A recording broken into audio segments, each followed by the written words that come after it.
Magandang araw po and mega love shout out sa lahat po ng ating mga manonood sa sulok man kayo ng mundo. Magandang umaga, magandang tanghali at magandang gabi po sa ating lahat at sana po ay nasa mabuti kayong kalagayan. Ito na naman po si Kapitana ni Heights ang magbibigay na naman po ng reaction, opinion at point of view dito po sa mga content na pinapanood natin dito sa platform ng YouTube. So ito nga guys, pag-uusapan natin itong mag-solo issue, no, dito sa community ng Kalingap, which is ito ngayon yung mga pinag-uusapan, bookingan daw, no. Nung nakaraan nag-live si Sir July Ponil, nagkomento doon si Kalingap Rab about sa bumaba na yung views ni Kalingap Rab, hindi na daw kayang pakainin yung mga tauhan ni Kuya Bal, no. Bumaba yung views ni Kuya Bal pala at saka hindi daw niya kayang pakainin na, tapos mag-solo na lang, magkanya-kanya na lang, which is kinagat yon ng mga supporters mismo nila dyan sa loob ng Kalingap. Kumbaga, kung prank man yon, eh wala naman ibang na-prank kundi sila lang din naman, no? And may mga tao doon na sabihin natin na sinakyan nila, kinagat nila yung issue dahil sa totoong nagmamalasakit sila kay Kuya Bal or totoong nagmamahal sila, no? Kasi kung tutuusin, hindi naman si Kuya Bal ang nagkomento doon, no? Si Kalinga Prab po ang nag-comment doon, no? Tapos, pag after ng, yun, nag-explain si Sir July Ponil, tapos, in-explain niya rin doon yung tungkol sa mga views, okay? So, doon sa ibang mga supporters, dahil siguro sa pagmamahal nila kay Kuya Bal, no, sabihin nila, sige, tama naman siguro, no, for the sake kay Kuya Bal, para manumbalik yung views niya, kasi bumaba naman talaga. Ang feeling ko, yung iba doon is, sumang-ayon doon sa solo issue na yun, kasi dahil sa pagmamahal nila kay Kuya Bal, na feeling nila kung yun yung paraan para maibalik yung views ni Kuya Bal at kung yun yung paraan para manumbalik din yung mga supporters ni Kuya Bal, willing silang bumitiw, willing silang magsolo, no? It doesn't mean na doon mo talaga, sabihin siguro natin, doon mo rin makikita kung sino talaga yung mga totoong loyal, pero para sa akin, wag lang tayong tumingin doon sa negative side. Tingnan din natin yung positive side kung bakit sumang-ayon yung iba, no? Yung negative side is yung nalaman daw yung mga hindi talaga tunay na supporters, kumbaga marupok, no, madali bumitiw. Doon sa negative side yon. Pero kung titingnan mo yung positive side, diyan mo rin makikita yung mga tao talaga na totoong nagmamahal at nagsusuporta, kasi willing silang isakripisyo yung kanilang mga career as a vlogger, no, willing silang bumitaw at magsolo para maibalik yung suporta kay Kuya Bal, no. Kung titingnan nyo guys ang both side, meron yang mga negative and positive din na ng tawag dito na resulta, no. Kung negative, yun nga, malalaman mo na, ay, ang bilis ni bumitiw, no, ang rupok nito, siguro hindi ito talagang solid. Pero kung titingnan mo sa positive side, ay, totoong nagmamahal ito, kasi kaya niya isakripisyo yung career niya, yung channel niya, para manumbalik yung suporta kay Kuya Bal. Pero alam niyo ba guys, no, napapansin niyo, feeling ko dito dinipahan lang ni Kuya Bal yung anak niyang si Kalinga Prab. Bakit? Kasi doon sa live ni Kuya Bal, sinabi niya, bakit nyo sinakyan yung comment ni Kalinga Prab, na kung tutuusin, sabi niya, sino ba ang founder dito? So ang ibig na Kuya Bal palabasin na huwag kayong maniwala kahit kanino, kahit anak ko pa yan. Sa akin lang kayo makinig, kasi ako ang founder dito, ako yung masusunod. So nung time ng live ni Sir July Ponil, si Kalinga Prab po nagkomento doon, no? Tapos sabihin ni Kuya Bal, hindi siya yung founder, kaya huwag niyong paniwalaan, no? At hindi base sa views ang pag-charity, which is totoo naman, no? Totoo naman guys, no? So hindi ko alam kung ito ba ay napag-usapan nila, no? Hindi rin natin alam kung ito si Sir July Ponil, si Bobby TV ay kasabwat nila, no? Para gumawa lang ng content para umingay, para masigway po yung issue, kasi nga andito kay Rhea, kasi bugbog sarado yung bata, at ngayon nga ay may mga lumalabas na may mga aksyon na ginagawa. So hindi ko alam kung ito ba ay tawag dito, ito ba isang strategy ng Kalinga para ma-divert na naman yung issue, no, about dito sa solo-solo na to, no, kasi hindi rin natin alam na kung kasabwat din si lahat ng mga involved doon, hindi natin alam, no, kung ito ba ay napag-usapan nila para kunwari ay mahuli kung sino yung mga totoong solid, no, pero sabi ko nga guys, tingnan nyo din po yung positive side, no, kung bakit yung iba ay mabilis bumitiw, no, kasi gusto nila ipakita na kaya nilang magsakripisyo, kaya nilang bumitiw sa Kalinga for the sake na manumbalik yung suporta kay Kuya Bal, no? And sa tinitingnan ko guys, itong si Sam Asley at saka si Gab Becerra ay mga totoong charity vlogger ito, no? Kasi yung content nila is puro talaga pag-charity, pero alam mo, napansin ko, maliliit po yung views nila, no? Halos sila makakuha ng 10,000 K, no? 10K views, no? Doon sa mga content nila. So dito pa lang makikita mo na hindi sila sinusuportahan ng buong Kalingap community. Sa dinami-dami ng supporters ng Kalingap, milyon ng subscribers ni Kalingap Rab, milyon ng subscribers ni Kuya Bal, pero dito sa mga totoong charity vlogger talaga ng Kalingap, maliliit po yung views nila. So ibig sabihin, dito si Gab Becerra at saka si Sam Asley, no, kahit maliliit yung views nila, tuloy-tuloy po yung kanilang pagcha-charity. Kasi ito yung mga totoong charity vlogger talaga na pumasok sila sa Kalingap para tumulong, no, para tumulong. And hindi ko alam guys kung meron silang nakukuhang financial support dito sa Kalingap or talagang meron silang sariling mga sponsors kagaya ni Kindred TV.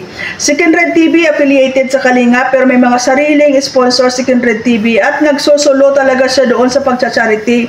Kumbaga may sarili siyang diskarte para makatulong sa mga tao, no? So yan din yung ibig sabihin ni Gab Becerra, kasi kung napanood nyo right after ng live ni Bobby TV, nag-live po si Gab Becerra at sinabi niya doon na kahit nagsusulo siya, suportado pa rin niya yung Kalingap, no? Pero inaamin niya nagsusulo talaga siya guys, but it doesn't mean na nagsusulo siya is umalis na siya sa Kalingap.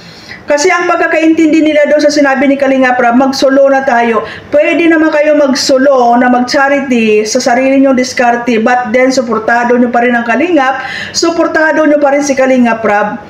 Diba? Iba kasi guys, depende kasi yan kung paano nyo papapaliwanag yung salitang pagsusolo, no? Sabi ko nga, kagaya ng Kindred TV, nagsusolo siya doon pero affiliated ba din naman siya sa Kalingap. At tama yung sinabi ni Gab Becerra doon sa live niya, no? Although na nagsusolo siya, may sarili siyang diskarte sa pagcha-charity, pero suportado pa rin niya yung Kalingap at si Kuya Bal, no? Na misinterpret nyo lang guys, nabigyan nyo lang kasi nga may mga tao na nanggagatong, no? May mga tao na mali yung pagpapaliwanag na hindi talaga nila na nakuha yung side ng bawat isa guys, no? So yun lang, no, hindi natin din alam, no, siguro yun din yung intention ni Bobby TV at ni Gab Becerra nung nag-usap sila na magsulo sila, but it doesn't mean na gagawa sila ng sarili nilang community, no? Pero kung gagawa man sila ng sarili nilang community, doon din sa live ni Kuya Bal, sinabi din niya na masaya siya kung merong mga vloggers na galing sa Kalingap na nagagawa na ng sarili nilang community, kasi produkto ng Kalingap yun, like kay Daddy Frankie, di ba? Kay sa Rochelle, no? Although na may mga sarili silang community, but product po yan ng Kalingap, no? And kung pasihan mo yung mga statement ni Kuya Bal, ano kasi yun, selective no? Yung ibang mga statement niya, meron naman pong laman, may sense, pero doon sa iba ay talagang ginawa na niyang katatawanan at pakingkoy-kengkoy, which is hindi nyo dapat sakyan, no? Kumbaga i-analyze yung mabuti. Sabi nga ni Cell TV, sa 10 na sinasabi, 12 yung yung tawag dito, yung pag good vibes ba, di ba? So yun guys, no? Kung isipin mo, doon sa live ni Kuya Bal, sinabi din niya na masaya siya na merong mga nagsusulo, nagkakaroon ng sariling community na galing sa Kalingap, kasi product ng Kalingap. And di ba, sabi nga ni Kuya Bal dati, sa mga gustong maging charity vlogger, punta kayo dito, turuan ko kayo. So di ba, if time will come, nakakita mo na kaya nang tumayo sa sarili niyang paa, bakit pigilan, di ba? Sabi nga, di ba, huwag mong bigyan ng isda araw-araw, turuan mong mamingwit, No, so sa kay Sam Asle at saka kay Gabby Sera, nakikita ko talaga guys na yun talaga yung mga totoong charity vlogger na kahit hindi nila nakuha yung buong suporta ng Kalingap community kasi maliit views nila eh. No, halos makakuha sila ng 10,000 k views. Samantalang yung mga reactor diyan na ilang KKK yung mga views nila na, 'di ba? So dito mo makikita na kahit hindi nakukuha ni Sam Asle at saka ni Gabby Sera yung buong suporta ng Kalingap, tuloy-tuloy po yung kanilang pag-charity, no? So ito talaga yung sabi nating pumasok sila sa Kalingap para po makatulong, no? So hindi ko lang alam guys kung mayroon bang mga financial assistance na kukuha sa Kalingap ito si Sam Asle, si Gabby Sera. 'Di ba? Kasi kung wala, 'di ba? Ibig sabihin nagsusolo talaga sila, may mga sarili silang diskarte. Pero sabi ko nga, kung panoorin niyo yung live ni Gabby Sera, sinasabi niya doon right after hindi pa bumulusok yung issue right after ng live ni Bobby TV, sinabi niya na hindi naman niya iniiwanan ng Kalingap. Suportado pa rin siya kay Kalingap, kay Kuya Bal at sa Kalingap kahit na nagsusulo na lang siya, no? So ayun guys, no, ang pangit kasi dito, no, pag meron kayong nakitang negatibo or konting pagkakamali, 'di ba? Dudurugin nyo na agad yung tao, 'di ba? I-issuean nyo na agad. Nasabi ko nga kung isipin, pwede namang mapag-usapan muna, no? Imbes na konti lang yung gulo na pwede mapag-usapan, natitrigger yung bawat isa at nagkakaroon talaga ng kaguluhan, no? So yun, no, para sa akin, hindi yun no, hindi yung pagtatraidor. Doon sa solo issue, tingnan nyo din po yung negative at positive side, okay? So ulitin ko, no, negative side para sa inyo kasi nahuli ninyo na ay ang rupok ng tama, rupok yung taong ito, bumitiw agad. So dito mo makita na hindi naman pala talaga totoong solid, hindi siya sincero, no? Pero kung tingnan nyo yung positive side, ito yung tao na talagang may pagpapahalaga kay Kuya Bal at talagang willing siyang i-give up kung anong meron siya for the sake doon sa hinihingi, no, hinihingi ni Kuya Bal. Ayon doon sa explanation ni July Ponil na bumababa yung views kasi nga napupunta sa ibang supporters, unlike na kung magsulo din si Kuya Bal kuha niya. So yun yung ibang mga sabi ninyo bumitiw, tinitingnan din kasi nila, no, tinitingnan din nila kung yun yung paraan para maibalik yung dating suporta kay Kuya Bal. Willing silang i-give up, willing nilang ibigay, no? And hindi ako naniniwala na mawawala ang Kalingap. Bakit? Sanay magsulo yan. Saan ba nagsimula si Bal Santos Matubang? Di ba sa pagsusulo din?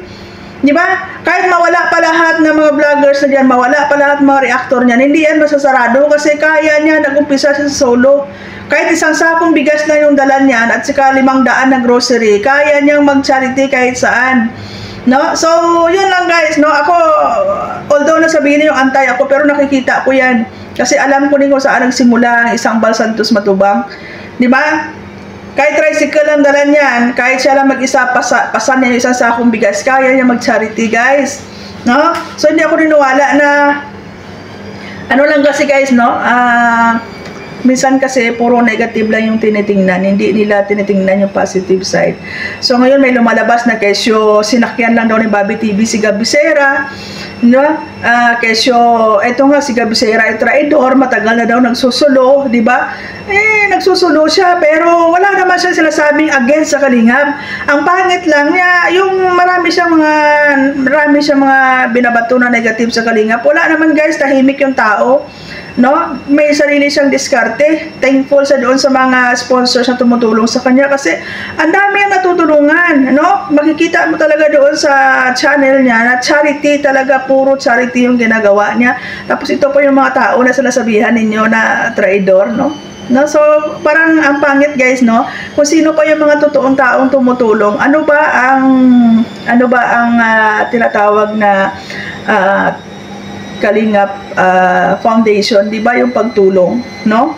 So, kung compare mo doon kay Gabby Sera, sila ni Sam Asle, concentrate sila, nag-focus sila sa pag-charity, okay? Wala naman sila sinasabi against sa Kalingap, no? Kung sabihin nyo man na, matagal ka na palang nagsulo, diskarte nga yun. Buti nga si Gabby Sera, kahit na nagsusulo siya, naitataguyod niya yung kanyang hadikain na pagtulong. Hindi niya kailangan sumabit-sabit, magbuntot-buntot kahit kanino dyan, para may pagpatuloy niya yung pag-charity niya. Di ba dapat nakakahanga yun guys, no? Di ba? So, ewan ko lang, no? Ewan ko lang kung napanood nyo yung live ni Gab, no? Kasi nung after ng live na yun kay Bobby TV, sinundan ko kasi siya eh. Sinundan ko siya, sabi ko, malamang sa malamang, magsasalita ito. So, yun, sinabi niya, na kahit na magsulo siya, sabi niya, susuportado pa rin niya yung Kalinga kasi siyempre diyan siya galing, no? And kahit na magsulo siya, suportado niya pa rin ng isang Bal Santos Matubang. No, so hindi nyo lang nabigyan ng hindi nyo na highlights yung mga sinasabi ni Gab. Wala siyang sinasabing against sa Kalingap, guys, no. Wala siyang mga binabato na hindi maganda laban sa Kalingap, no. So yun lang, no. Kung prank man yun, well, wala namang ibang na i-prank, kundi kayo lang din naman yan sa community. Di ba? Ang ano ko lang, guys, bakit kailangan nyo gumawa ng chaos, no? Bakit kailangan nyo gumawa ng kaguluhan para umingay yung community ninyo? Dapat gumawa kayo ng, di ba, yung masasabi natin na ay Kalingap talaga to, lingap para sa mga mahirap ito. Di ba? Kahit mag-ingay, sana kayo magkarambulan, kayo din ko na pagtulong yung issue ba. Pero, hindi ko alam talaga. So sabi ko baka sinisigway nyo yung issue, di ba? Para maiba na naman yung pag-usapan. Ma-left behind na naman itong tungkol dito sa dating mga issue na to. Lalo na nagbabangayan si Bopil at saka si Asa. So, hindi ko talaga alam, guys, kung ano rason kung bakit, no? Pero yun lang, no? Tayo naman nag-oobserba dito and then nagbibigay din tayo ng ating mga opinion kung ano yung sa tingin natin ano ba yung nangyayari, no? So, ayan, guys, no? Kung ano yung mga iba pang issue abang-abang lang tayo, guys, no? Abang-abang lang tayo and then magbigay din tayo ng opinion natin. So kay Sam Asle at saka Higa Bisera, saludo talaga ako sa inyo kasi kayo talaga yung masasabi nating mga totoong mga charity vlogger, no, diyan sa Kalingap na tahimik, no? Yung sabi nila is hindi maingay pero may resulta, may miyora. Kaysa iba na ang ingay-ingay, wala naman talagang mamalaki, di ba? Yung iba diyan iba buntot-buntot lang, no, para masabi na solid, masabi na may nagawa din. Pero itong dalawa na to, guys, tahimik lang sila po, makikita mo na marami talaga silang natutulungan, no? So sa kanilang mga kanya-kanyang sponsors, ayan, maraming salamat, ipagpatuloy nyo lang yan kasi marami pa po kayong mga kababayan natin na talaga nangangailangan ng tulong, na very thankful sila dahil kahit papaano natulungan at nabigyan po sila ng pansin ng ating mga ganitong klaseng charity vlogger. So maraming salamat po and stay tuned lang dahil marami pa tayong mga reaction na gagawin. Ayan, busy lang po talaga ako kaya hindi ako nakapag-live ngayon. Maraming salamat and God bless.